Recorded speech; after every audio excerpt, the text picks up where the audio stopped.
தொடர்ந்து நம்ம ஊர் செய்திகள் சிலவற்றை பார்க்கலாம்.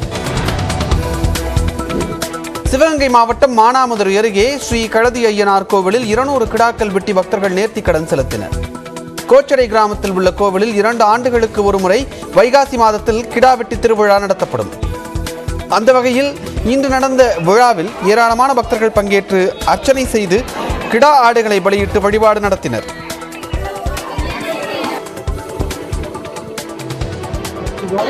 இங்கே 2 வருஷத்துக்கு ஒரு தடவை சாமி கும்பிட வருவோம். இது எங்கள் குலசாமி கோயில். இங்கே நாங்கள் வேண்டிக்கிட்டால் அது நடந்துடும். அதுக்கப்புறம் காணிக்கையாக நாங்கள் ஆடு வெட்டி சாமி கும்பிடுவோம். இல்லைன்னா ஏதாவது என்ன வேண்டுதல் வச்சுருக்கோமோ அதை நிறைவேற்றி சாமி கும்பிடுவோம். ஒரு 200 ஆடு கிட்ட வெட்டுவோம். இங்கேருந்து வெட்டி வீட்டுக்கு எடுத்துகிட்டு போய் சாமி கும்பிட்டு சாப்பிடுவோம். கோவை அரசு மருத்துவமனையில் பிரசவத்திற்காக அனுமதிக்கப்பட்ட கர்ப்பிணிக்கு முறையாக சிகிச்சை அளிக்கவில்லை என்று பாதிக்கப்பட்ட பெண் குற்றம் சாட்டியிருக்கிறார்.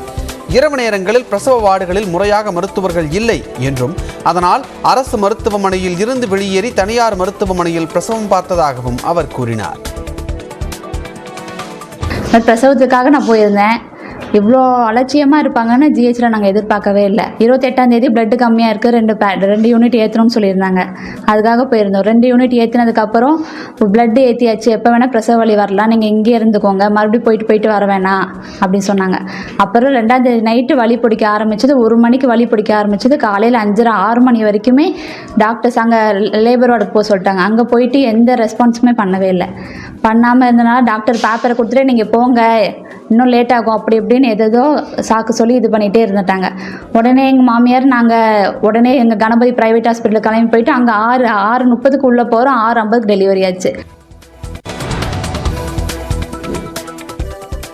திண்டுக்கல் மாவட்டம் பழனியில் ரேஷன் அரிசியை கடத்திய 2 வரை காவல்துறையினர் தேடி வருகின்றனர். பழனியில் ரேஷன் அரிசி கடத்தப்படுவதாக கிடைத்த தகவலின் பேரில் உணவு கடத்தல் தடுப்பு பிரிவினர் சோதனை மேற்கொண்டனர். அப்போது அந்த வழியாக 2 சக்கர வாகனத்தில் வந்தவர்கள் அதிகாரிகளை கண்டதும் வாகனங்களை விட்டு தப்பிச் சென்றனர். தொடர்ந்து சோதனையில் 2 சக்கர வாகனத்தில் ரேஷன் அரிசி மூட்டைகள் இருந்தது கண்டறியப்பட்டது. 50 கிலோ எடை கொண்ட அரிசி மூட்டைகள் மற்றும் 2 சக்கர வாகனங்களை பறிமுதல் செய்த அதிகாரிகள் தப்பி ஓடியவர்களை தேடி வருகின்றனர். சேலத்தில் உள்ள தனியார் பள்ளி வாகனங்களின் தரம் குறித்து அதிகாரிகள் ஆய்வு செய்தனர்.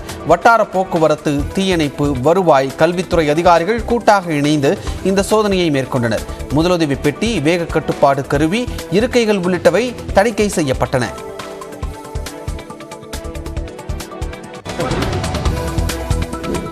காரைக்குடி அருகே கோவில் பூட்டை உடைத்து கொள்ளையடித்த நபர்களை காவல்துறையினர் தேடி வருகின்றனர்.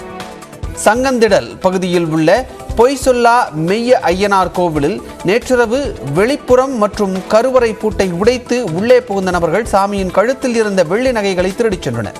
மேலும் மடப்பள்ளியில் இருந்த பித்தளை பாத்திரங்கள் மற்றும் உண்டியல் பணமும் கொள்ளையடிக்கப்பட்டுள்ளது.